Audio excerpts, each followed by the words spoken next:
it's nice to see so many familiar faces. Each time we do this, I meet more people, and then they come back, and it's fun to start seeing more and more return alum attending these events. My name's Mariah Huntley. I am on the Hamline School of Business Alumni Board, and I'm in charge of the events committee, and that puts on events such as these, so I'm always so happy when people arrive in the morning. We do get a lot of harassment about how early it is, but we will persevere. I am with the Minnesota Academy of Family Physicians, and I have been there 5 months, and I'm replacing a woman who'd been in that position for 30 years. And as I shared with some of you today, I came into the organization and nothing's broken, which is really nice. But it's also, most things are the way they were 30 years ago, meaning we have no social media presence. So I'm really excited to have an opportunity to listen to Steve today to share his perspective and see if I can come up with some ideas about how we can utilize that in our professional career. I used LinkedIn a lot during my job search, and it was an incredible tool. And so I'd encourage you all to do what you can with it. I have a bio here on Steve, but as he pointed out, he's going to spend a significant amount of time sharing his LinkedIn profile with us. So you'll probably learn more about him than maybe some of his close friends and relatives know. So I'm going to spare you from me reading this. And with that, I will welcome Steve up to the podium. I do want to mention there's more coffee coming down, so do not worry. It'll be here soon. Thank you, Steve. Thank you.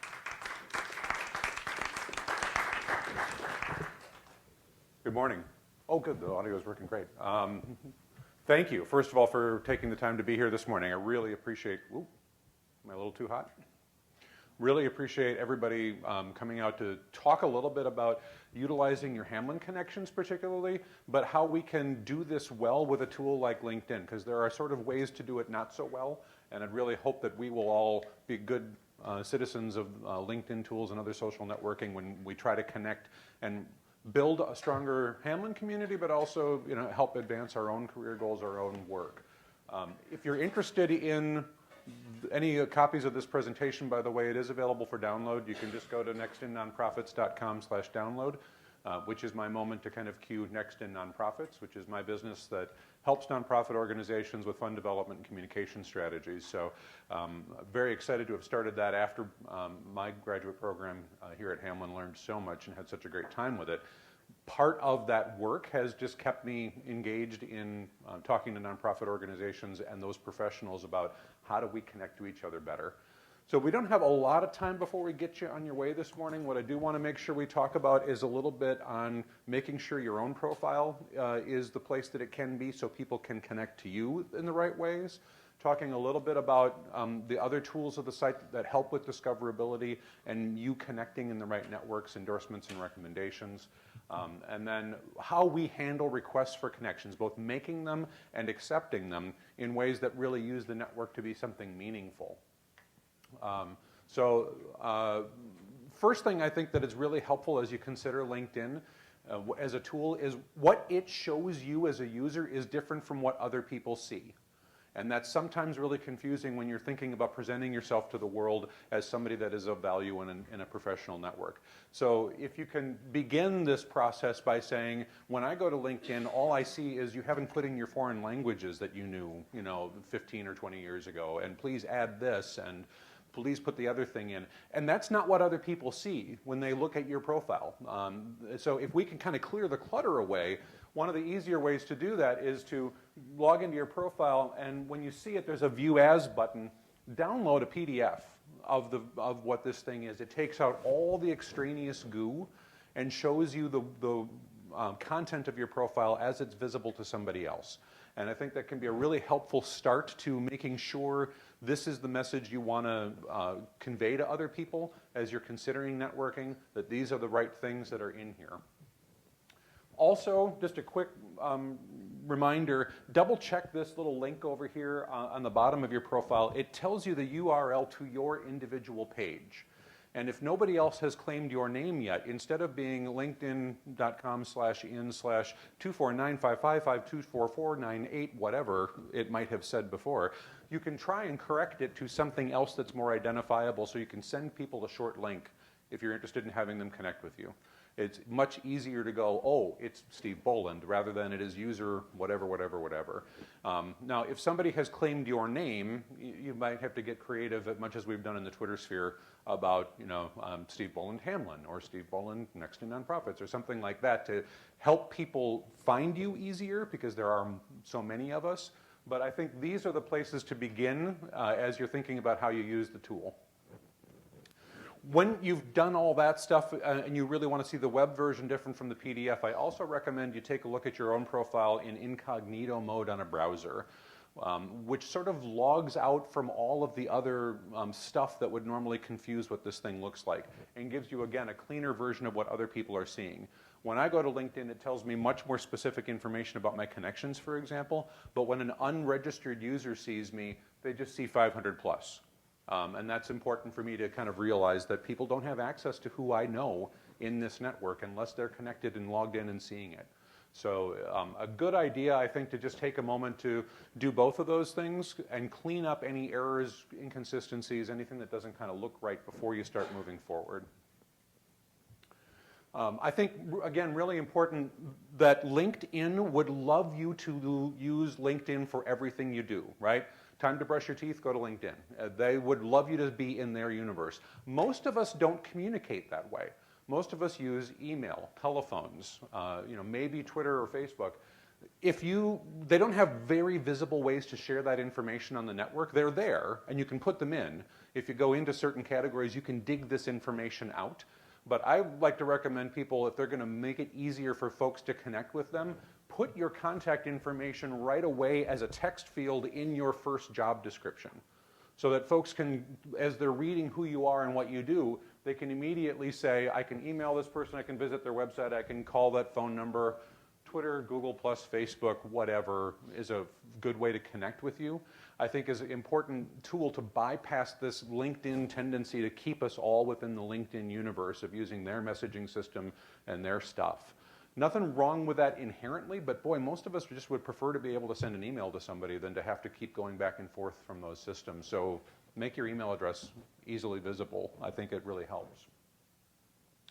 We are going to, by the way, have some time for just Q&A and conversation when we're done here. But if you have things as we're going that you'd like to jump in with, certainly feel free. There's no reason we have to wait for the end. So while you're thinking of the things that you may want to do, I'm going to go on my little mini rant about endorsements versus recommendations. Not long ago, in my world anyway, not long ago, few years now, I suppose, LinkedIn added this feature called endorsements that allows any user to just sort of click a button going, yes, I think that person is good at a thing, right?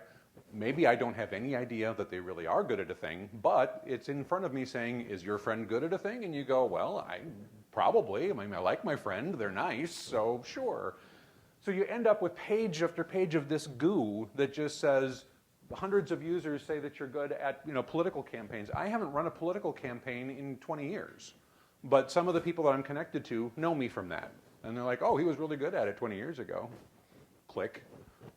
So people look at this as if it's some sort of a tool to help build a profile and connections. I don't think it's the right one. I personally don't use them at all. I mean, I don't click on them. I don't reject them. I mean, that would be kind of rude, I think. But I don't ever go into LinkedIn and then it says, would you recommend or endorse this friend? What I prefer to do instead is to look at recommendations as a real networking tool, a real way of building things. And these will show up based on the way you know the person. So this is one of my past jobs. I used to work at Nonprofits Assistance Fund. And I had 10 of the folks that I worked with there that provided recommendations for me that have text behind them. Here's why I think this person is helpful, good, useful in these areas. Not just I clicked a box. Now, recommendations, I think, are a much stronger way of communicating your value in a network, your skill, but they also very, very, very rarely just come out of the air. Most often, in my experience, you have to ask somebody to write one for you. They're really short. Rob? Okay. Yeah, I mean, these can be really, really short. I mean, honestly, we're talking about, maybe 100 words is plenty. But somebody has to go in as you've requested a recommendation or go to your profile and say, I have worked with this person in this capacity at this place at this time, and here's my experience with it, and I would like to recommend them. And that shows up based on the place that they met you. And that can be any place. It doesn't have to be just a workplace. So my question was partly statement, partly question. Mm-hmm. When you ask somebody for a recommendation, to me it helps to add context of why you're looking for that recommendation. Right. What you want them to recommend you for. As a faculty member who I'm connected with probably 400 students on LinkedIn, some people will ask you for a request, but they will give me, here's why I want this request, here's what I want you to recommend me for, here's the skills. That would provide me context to be able to provide that paragraph or so for the recommendation. So for the folks that are listening on audio, because we're trying a couple of ways of sharing this today, let me just kind of summarize that the idea that Rob was just promoting is if you're going to ask somebody for a recommendation, give them some help in how you're connected, what you're asking for specifically, if there's a particular skill or project you worked on together that you'd like to be recommended for. In the case of students, what class did you have together when, because maybe it's a couple of classes, maybe it's a few years ago, but you really got to help the other person be able to do this. And I don't think that's limited to just the idea of recommendations. So we're going to get into connections in just a second, and I think we have to do exactly the same thing there in order to have an effective network. But most Minnesotans that I know do not ask for recommendations, right? It just seems like, if you're not actually applying for a job, it just seems sort of grandiose. Like, can you tell people how fantastic I am and put it in writing for the social network? And I think we should get over that. I think we should absolutely say, this is a helpful tool for both of us, and I hope that you would consider doing this for me. If you'd like, I'd be happy to do that for you. I wouldn't make it a quid pro quo, but I do think it's important to get over the reluctance to say, if you don't help people understand your skills and value on this network, you honestly become less valuable to other people in the network. They just can't see as much. Strictly data is not as good as adding all of this qualitative stuff to it. So I think go ahead and ask people to do that as you're getting your profile ready. This is not, as I point out, limited to just workplaces.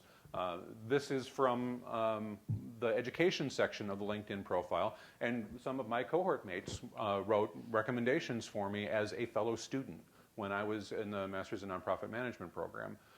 So I think that it's a really good idea for people to think about recommendations from their volunteer service, from school, from anywhere that's not necessarily work too, to broaden out that reach and to make that network much more valuable for everyone else to understand. So kick it around to go back to even as far as the University of Minnesota. I had a couple of people write recommendations, even though that's quite some time back for me.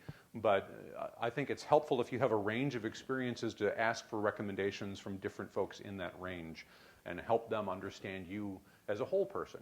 Because it's not just the guy that works at the place, but also went to school here, also is on the board of directors there, whatever the things are that you've filled out in your profile.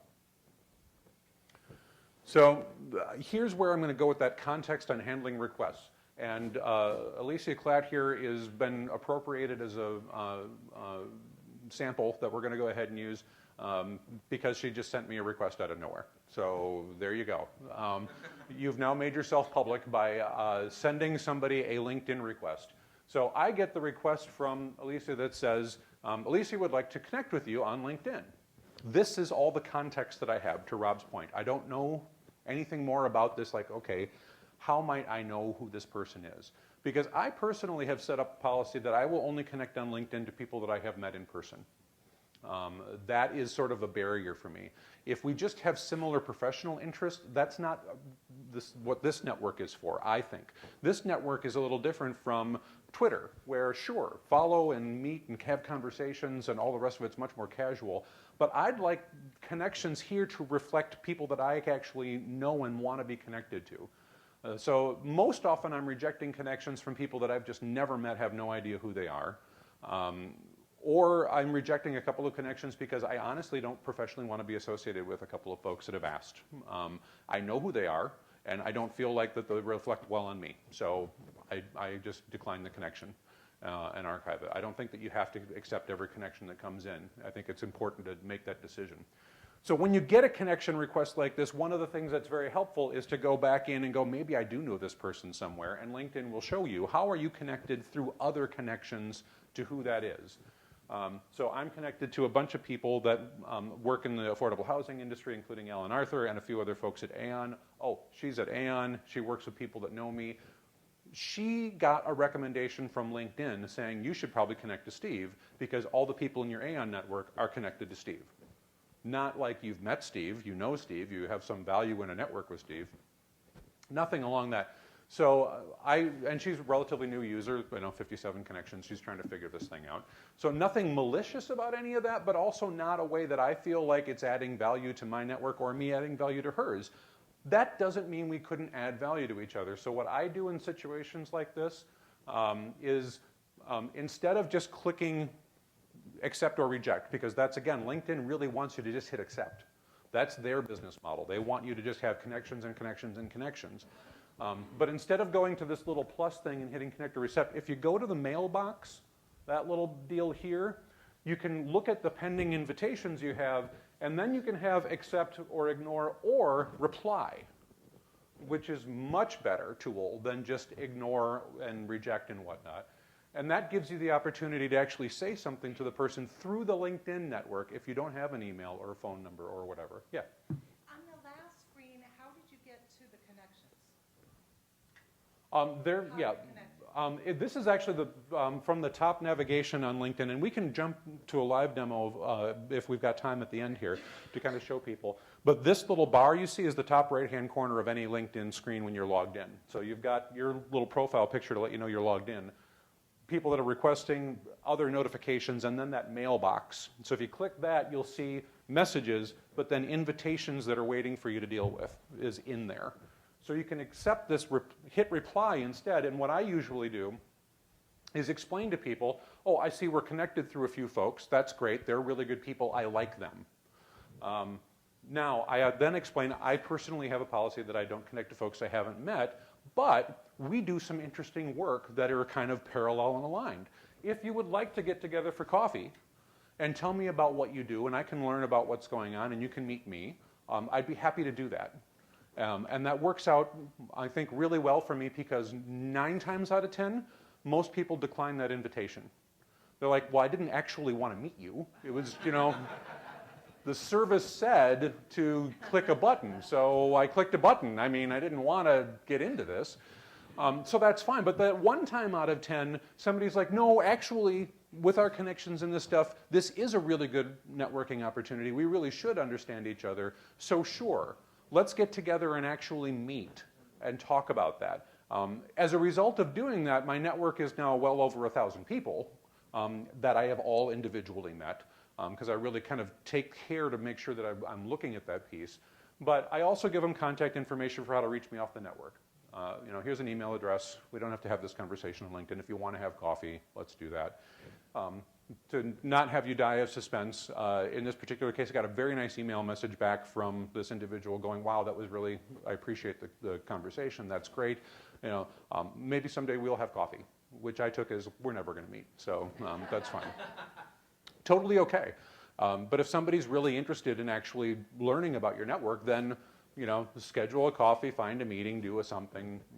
Do this with intentionality that you can actually speak to that person in some real-world context, I think. And that goes the other way. So when people are asking to connect to you, you might kind of get that thing. LinkedIn is doing the same thing to you all the time.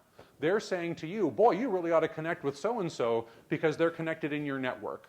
People that you know them. You should connect to them. So you can go ahead and affirmatively jump into this thing and say, who are all these people that I should meet? If you hit that little plus button with the person, to your question earlier, there'll be a couple of suggestions of people that are already waiting for you to deal with, if you have any that are waiting to deal with. But there's this people you may know thing, and there's a few of them that are listed by algorithm. That I know a lot of people that are connected to Bruce, and therefore the computer says you should maybe try that. But you can bypass that and go, who else maybe would help me in my work? Who else could I see? And you hit the see all button instead of having to work on that. And then it goes through and throws some people up, and you're like, oh, I can't believe I'm not connected to Tim yet. How did I miss that, right? I've known Tim Flathers for years, and we're not connected in this network. I don't know any of his connections. It's a real wasted opportunity for me. So here, the service is really useful. It pops up somebody that I really do know, that I really probably should be connected with, and there's this big blue connect button, which I'm going to suggest don't hit, right? This is the thing that will just automatically send a message that says, you have a LinkedIn connection request from Steve Bolin, no context of that. So that just generates a message from the system and you get no chance to edit it. So that's unfortunate, I think, but we can be better users than that. And instead of clicking on that, we can click up here to see Tim's profile. And when you do that, you can invite Tim to connect and give him context. I first met Tim working at Nonprofits Assistance Fund. I get a chance to talk about what's going on currently that connects us.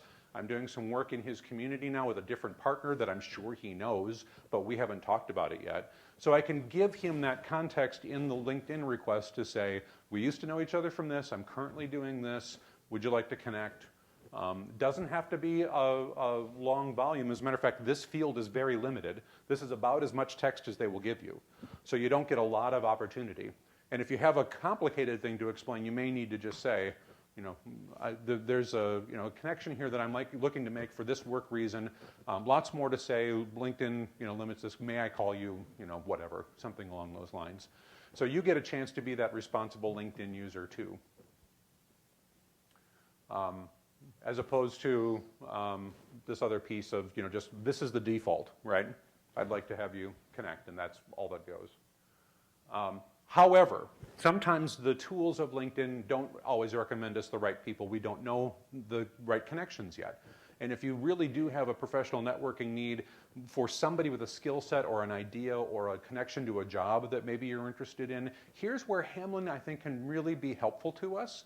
As a way to introduce us along these things, but we need to ask LinkedIn to help surface people that are Hamline grads that we don't know yet, School of Business or otherwise. And you can do that through a search box. Do I have a, oh, I do have a little pointer. At the top of this thing, you can put in any words you want to. So I just started with Hamline and nonprofit because I'm a graduate with the nonprofit management program, Hamline. Give me a list. And it turns up 1,380 people that have those things to start with, right? Okay. What it normally will do right away is, here's people you're already connected to that have those criteria. Because if you're looking to meet somebody, at Hamline that has a nonprofit experience and you're already connected, maybe you just forgot that you already have that in common, and it will surface that for you. Here's your first level connections of people that can help you with whatever the thing is you've searched for. That job, that place, that skill set, whatever.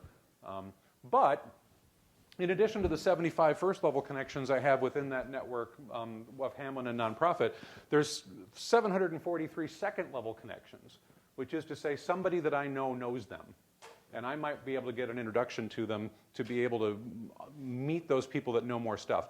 And I can start searching by those degrees of separation and ask my friends that's connected to them if maybe I would get an introduction if they're otherwise harder to reach.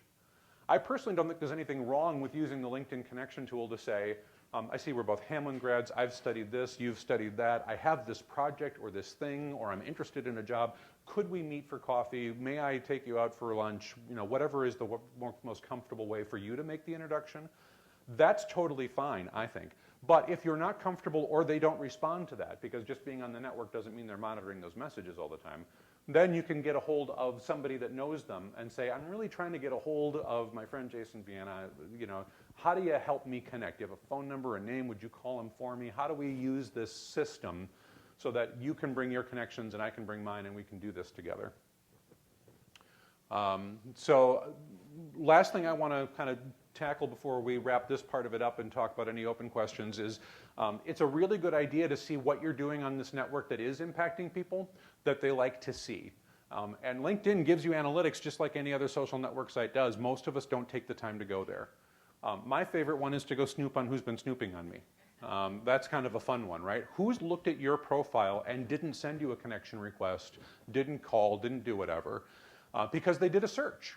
And you topped up in that search and they went in. And I've had a couple of opportunities where that's led to some really interesting business conversations where I will then initiate the contact going, oh, I see, you found me on LinkedIn and when I was reading your information, I'm really interested in this thing you're doing. I'd like to meet, even if they didn't take it to this level of I should ask for a connection request or a coffee or whatever. Now, a lot of people will choose to remain anonymous, and you'll see that in the profile views. You know, so-and-so user didn't want to tell you that they were looking at your profile, and you know, that's fine. But for everybody else, it's really useful. Then it will also tell you how many people are seeing posts that you might do the network. And this is kind of my last recommendation to you as you're being a good LinkedIn user, is post. What's going on in your life? Certainly there are big opportunities that people really want to be able to engage in with you that make a lot of sense on this network. My most recent one was joining the adjunct faculty here at Hamline. I was so excited about being able to add that to my LinkedIn profile, right? I'm teaching a class this fall. I'm just so thrilled about it. So many people that I know are so excited to be able to go, oh, wow, that's really cool. That's a professional LinkedIn conversation we can talk about.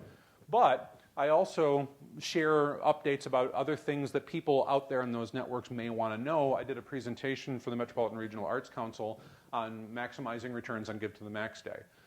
And you know, a lot of the people that are connected to me on LinkedIn are also in the nonprofit world. They're also interested in Give to the Max Day stuff. So of my network, about 87 of those people stopped and looked at that particular piece of what I was publishing to make a decision. Some of them showed up. So no reason not to use this, just like you use Twitter, Facebook, or other networks, to publicize opportunities to say, here's a professional thing that I'm asking for engagement on, or just an article that I read that I thought was really interesting, or a new connection that I really wanted to comment on. Whatever it may be, if you keep the network alive a little bit with some current posts, because you know it's not always going to be a new board position or a new job posting, you can share anything through this network that relates to work. And I think it's a really good way to help people discover you and for you to discover other people. So there's my contact information. If you have any questions that you'd like to talk with me about, the presentation with all the little arrows to point to the right places is available at nextonnonprofits.com/download, so you can get that there. And we can bring up LinkedIn and kind of click through things if there are people that are interested in answering any questions or having a conversation about that. Molly. Can you talk to just the LinkedIn regular platform versus when somebody might want the LinkedIn premium? Sure. I missed it, but No, I didn't. when somebody wants that. Yeah, and I've tried both, and I don't find enough value in the paid version of LinkedIn to pay for it. It's not very expensive. It just doesn't give me much of anything. They tell you, hey, you'll be able to see everybody that viewed your profile, unless, of course, they choose to remain anonymous, which is what happens on the regular view. It's just longer, right? If you don't check in within a week or so on LinkedIn, on the unpaid version, they start to hide those posts down. And if you're a paid member, you can see them longer. That's nice, I guess. You get the little starred thing that says, hey, I'm a LinkedIn paid member, so you know I must be really serious about using this network. But really, all the tools are available on the free version. So I don't know that that's a thing. I will, though, take a moment to say when we talked about the amount of time we had today so that we weren't keeping everybody late from work and all the rest, kind of kept this presentation down to just professional networking as Hamline alums. But there's a lot of other things we could be doing on this network in terms of joining the Alumni Association LinkedIn group and having conversations with people on that, joining other groups on LinkedIn to use that as an opportunity for people to hear more about what you're doing, starting company pages, which tends to be more of a professional feature. I have a company page on LinkedIn, doesn't get nearly the traffic that my personal one does because LinkedIn is about kind of personal connections, professional connections. It's not so much about I want to follow your company here. I do both because it's easy and free and it's not hard, but there are more people that are interested in me as a person than are interested in my company, and that's just kind of how, for me, LinkedIn works. You can follow companies on LinkedIn, absolutely. It doesn't seem to generate as much interest or traffic, I think. Was there one more besides Molly? Yeah. I was just going to interrupt the way that I use LinkedIn sometimes. I use it to prep for interviews and Yeah. it's a tool to make that connection to, see the background of those you're interviewing with if you haven't made, to kind of do your due diligence and who's there on the interview and know more about not only the company but also the job you might be applying to based on who you're interviewing with.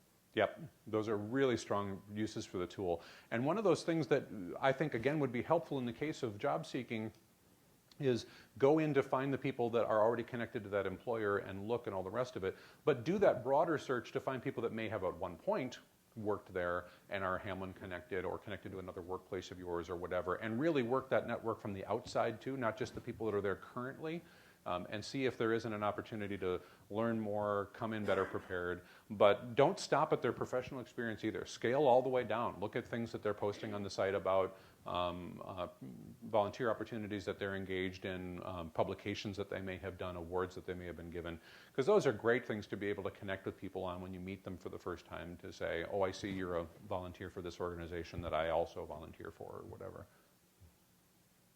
Jason?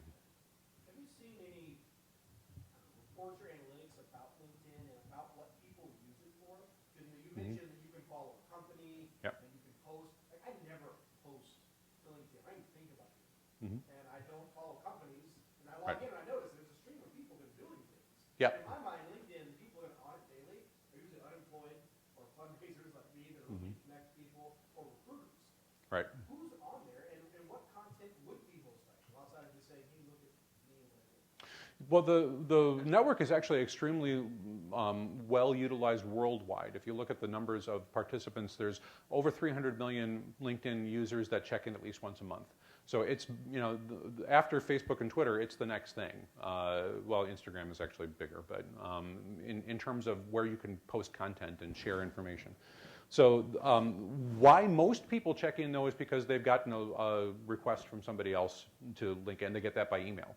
So-and-so would like to connect with you on LinkedIn, and you can click here to say yes or no. And that brings them back to the site.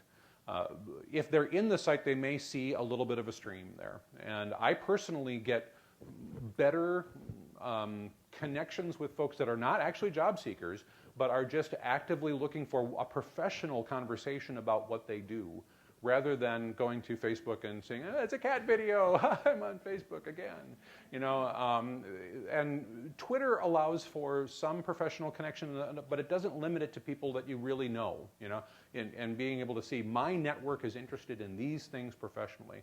The more of us that start posting those things, I think more people will come back in more regularly and check out that they want to be more engaged in understanding trends in their industry, and this can be a really good tool for publishing to just that, if that's all you're looking for, and you can avoid the cute memes and the other stuff that kind of cloud up the other networks. So there are people that use it. If you look at the demographics of the daily users, for people in your industry, they're high-income folks. They've got disposable income. They tend to be older. They tend to be later in their careers, so they've got maybe some ability to make gifts. If you're a nonprofit person, it can be a really useful piece, even if you're not currently looking for a job. I would also kind of urge everybody to keep that profile alive and up to date and all the rest of it, and check in periodically, because you may not be looking for a job right now, but a really cool job may be looking for you. And it's not to say that you hate your job and you want to go somewhere, but it's not a bad idea to remain open to somebody going, we've got this amazing opportunity that is here right now, and we think you're the right fit for it. And you're like, well, I wasn't thinking about moving, but you know, for that job, maybe I would. So why not take the time to just have a little life, have a little conversation, and have the ability to give back to the network too. I think that's the other thing, is that people, if you are checking in on LinkedIn and posting every now and again, it doesn't have to be all the time, but every now and again, then your Hamline network will come to you and say, oh, wow, Jason, I saw that you were just in the West about the wildfires, and I really wanted to hear about how that worked. And you become a resource to people that didn't know, wow, somebody I know actually flew out and was on the ground in this area, and I needed to know more about that, so great. You know, those are the kinds of things that I think make you valuable to somebody else, and in turn, you know, hopefully they value that connection. They are helpful to you later. There's, I think, here and then in the back. Yeah. I just wanted to briefly share there's an app that you can download called LinkedIn Connect, I think is what it's called. And what it essentially does is I spend less than a minute every morning. I go onto that app and it just tells me anyone I'm connected with, if they have a job change or anything like that. Oh, cool. And it's not like I do anything with it on a daily basis, but it's just knowledge of who's moving around, who's changing things. Because I can't tell you how many times I've gone back to resources or people where I, you know, something has come up and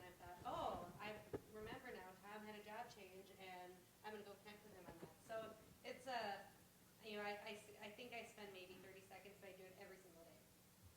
And Yeah. it's been helpful. And towards that, how many sites do I want to log into every single day, or how many apps do I want to load? Kind of problem that overloads all of us.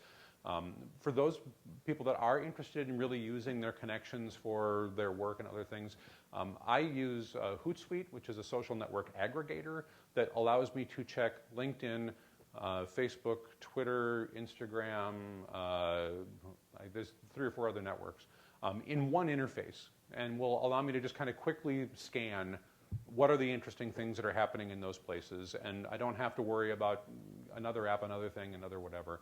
I do actually have the full LinkedIn app, and I do use it because it is helpful in my work, but for those that don't want to have one more place to check, you may want to think about just combining all of these things into one place to check, and it's just easier.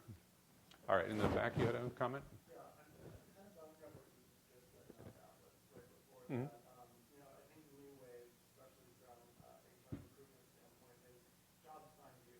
Yeah. Now, when you're not finding a job, you're not going to be applying for your job. So I was wondering if you had any tips on kind of LinkedIn engine optimization in your profile, kind of how you should build that out, maybe, hot words to use. I know a big thing in their algorithm moving forward, and what they're testing, as you mentioned, were those endorsements over reputation. Right. So I think using some of their algorithms and clustering techniques, they do use those. They do. Find you for sure.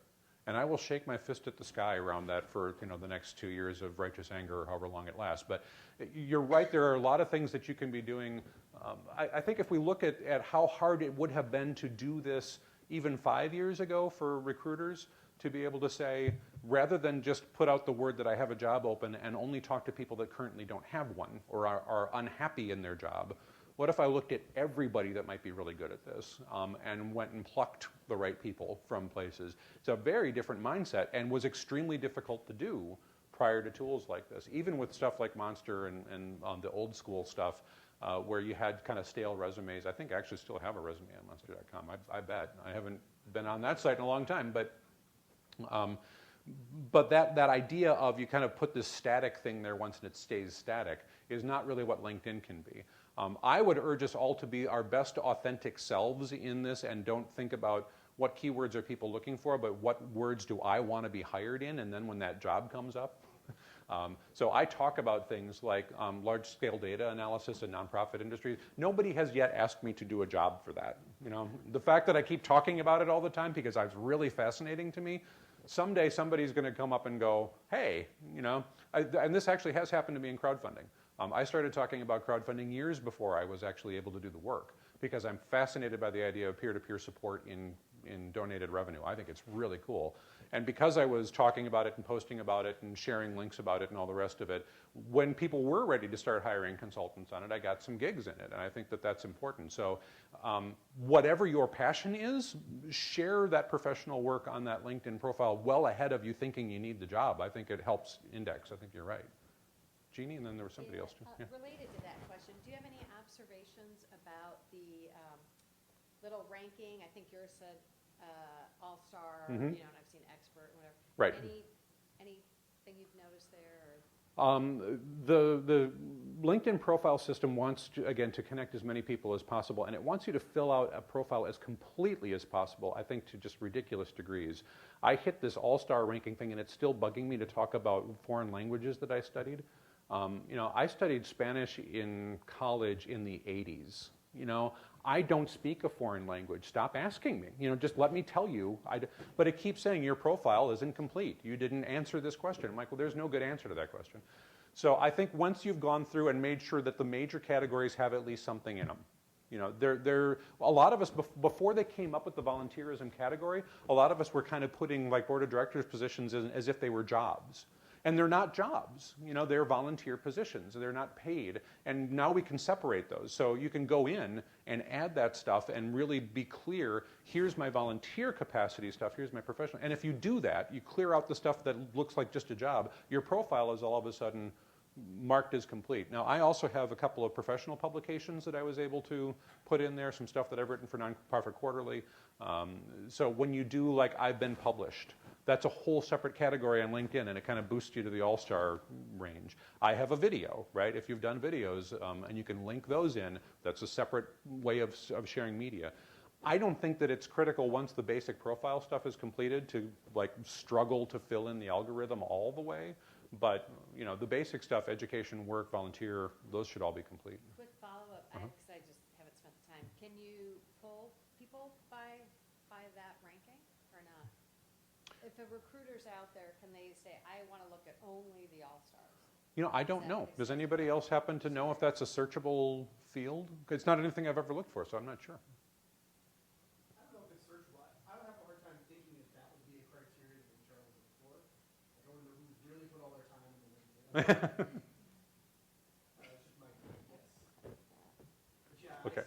mine is like, keep telling me about the two years. Right. I mean, even though I've hit, you know, all-star, and it's like, you're still not done. I'm like, really? What's above all-star? What, you know, what's next? I'm at 100% profile completeness, and you still want me to spend more time writing things for this thing? I think I'm done. Yeah. I think one thing, going off of your comment, I do follow a lot of companies. Mhm. So with working with corporate engagement and our corporate donors, that's where we often find out, oh, so-and-so's been promoted, they're now doing this. It's been great to where we send thank you cards, congrats cards, whatever. Oh, cool. So a lot of times, you know, like a previous board president probably isn't going to email us all and say, hey, I'm the chair of this now, did you hear? But we can see an article that his company put out about him, congratulating him, so now we can send that congrats card. So I do that often, and then perhaps just because being younger and knowing a lot of my friends are coming into the workforce, any job that's ever been posted I will like all the time because I know that it shows up that when they're looking on their timeline, it shows that I liked it. Even if they don't know that person, know the job, they can still click on the job link and find out if it's something that interests them. So those are probably the two main things that I personally do on LinkedIn, but it's the corporate donors and fundraising that I like the most for it. That's a great observation. I like that a lot. Yeah. Yeah, and another thing, I work with students all the time, and the one thing that I really direct them to is that if you're looking at, I want to be here, and you're down here, to take a look at the reverse timeline of where you Yeah. were. And then it's like, oh, you know, like, the best example is if you look at creative agencies, most people just list what brands they work with, and you can watch it go up. And if someone wants to start, it's like, you need to find that place down here to get up here. So it can be a really great tool for following those companies. My question was, and I've heard kind of both sides because I feel like it can get cluttered on Facebook or LinkedIn when you do this, but that it's been recommended to me to have people like put in sort of resume language under each job, and I feel like all of a sudden it gets really cluttered. How much information do you put in? Do you just put it about this job? Do you want to highlight if someone is recruiting you? The same as you would with a resume, because with a resume you're usually tailoring it to a specific job. Right. You do on LinkedIn where it's like generic resume. Yeah, and you're limited to, you know, a relatively small number of words when you're doing a resume. You're not going to give somebody an 8-page CV for most jobs. I mean, in academia that is actually different, but I personally try to make sure that the current positions I'm in are a little bit beefed up with here's what I do now. And then highlight major accomplishments in past positions with specific numbers. And I do think that that's a resume tactic, right? Here, when I was here, I doubled fundraising for this organization in 18 months. When I was here, I increased volunteerism by this percentage point or whatever. Here are the things, you know, that I don't list everything that I did at those jobs because you know, I've worked in nonprofits for, you know, more than 20 years, and all of us know that when you work in a nonprofit, you do everything, right? I could just keep going on the, you know, took out the trash. Sure, of course I did that. Everybody does. So I think doing that very, very, very short thing for past positions and like the most recent two, giving some more expanded stuff, because Rob and I found this out a little while ago. I actually printed out that PDF that I mentioned. It's 8 pages long, right? Because of all the endorsement language, or pardon me, recommendations. Sorry, let me get those two things clear. If you take the pages of recommendations out, the job stuff is actually relatively small. But when you hit that PDF print, it gives you all of the recommendations that you've got on the profile too. And that, you know, if you've done a good job of catering to that and really building connections with it, that will be a lot. So people don't want to necessarily see all of that as a endorsement. But I would recommend people slim down those past positions to what did you accomplish that you're really proudest of when you were there. And let that kind of be the flavor of that job. Molly? Would there ever be a point, and I don't could you ever have a recommendation feel out of date? Like, would you ever go in and say, Oh, sure. you know, And you can pull them. right, but I really Right. did it at this point, but now I've got something stronger, and Right. You can absolutely remove recommendations from your profile at any point. So, if for some reason, you had been really proud of being a board member at Community Action Agency of Minneapolis, for example, up until just recently, when maybe you're not so excited to have that as part of your profile, and you've got recommendations for, what a great oversight person you were and how closely you paid attention to things, you may want to remove that from your profile. And get something that is more current or that talks about other things. I think it's a really good idea. People can submit recommendations to you for your approval without any solicitation. And that has happened for me, and that's a really generous thing. I think it's really nice. But you can choose to accept or decline them and not put them on your profile. They don't just automatically show up there. And once they are there, you can pull them back. So it's not a bad idea to go back in and look at anything that may not casting that light. I mean, there are some times, I'm very proud of the fact that I worked for Congressman Bruce Vento for 7 years, right? I did a lot of really cool things there. I'm really proud of that. But people still think of me from that time as, well, that's the politics guy. And I'm like, well, I haven't done that for a long time now. But it's still on my resume and it's still there. And I'm like, well, I'm not going to remove it. It's still a really important piece of my history. But it is interesting to try and shift the focus a little bit for, now I work in nonprofits and I have only done that for almost 20 years exclusively, let alone the volunteer work I did before. So it is kind of hard to sometimes shift the mindset of people that have seen that one thing on the resume and can only remember you from that. You had a follow-up? yeah, I'll mention, I have a colleague, I thought this was great, and when I started doing it, who, outside of my department, but instead of writing thank you notes at the end of a project we worked on together, she'll write a LinkedIn recommendation. Oh, It's wow. a really nice gesture, and popped up in my thing, and she said, yeah, this is kind of what I'm doing now. I really appreciate our work together, and that's kind of a thank you note. And, I thought that was great, and I think about, especially if we work with students on Right. projects, that might be a nice way to give a meaningful thank you that actually might do something for them too. Yeah, unsolicited would be such a gift. I mean, for people to not have to step forward and say, I'm trying to make sure this profile is complete and searchable and whatnot, would you please? But instead say, just here's an offering that if you choose to accept, you may. Really nice. I think that's a great idea. And I feel like I should check time. How are we doing? Because part of what Molly made sure we wanted to have time for was both people getting out of work on time, but that you could just talk in small groups at tables that we're not always just kind of talking to a static screen up front. So how are we on time? Are we getting ready? Are we? Okay. Is that the? Has any burning questions? All right. Absolutely. I'll be around. Thank you. Thank you. All right, so we have our next breakfast scheduled. It's on December 1st, and Ken Fox is going to be speaking on conflict resolution. We all love conflict as Minnesotans, right? So watch for more details to come out on that, and I hope some of you can stick around and chat. Thank you.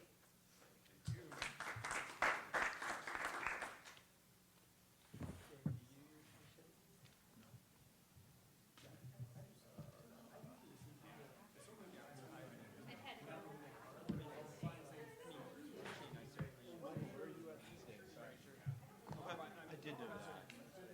How's that going? Development?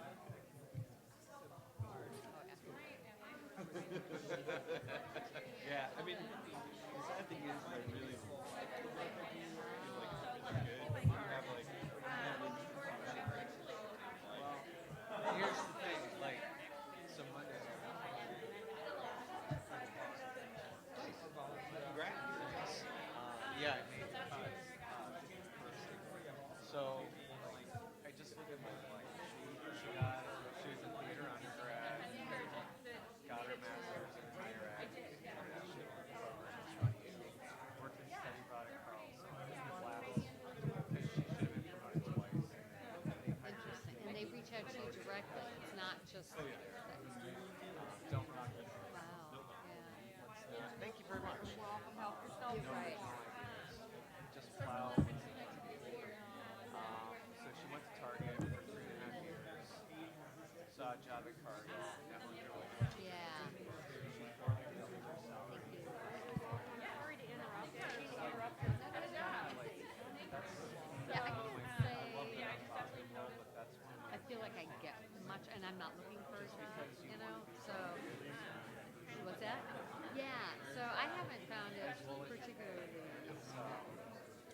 so that's As of yeah, I can see where in certain jobs. Yeah. that's I don't know. That's, I mean, I'm in the exact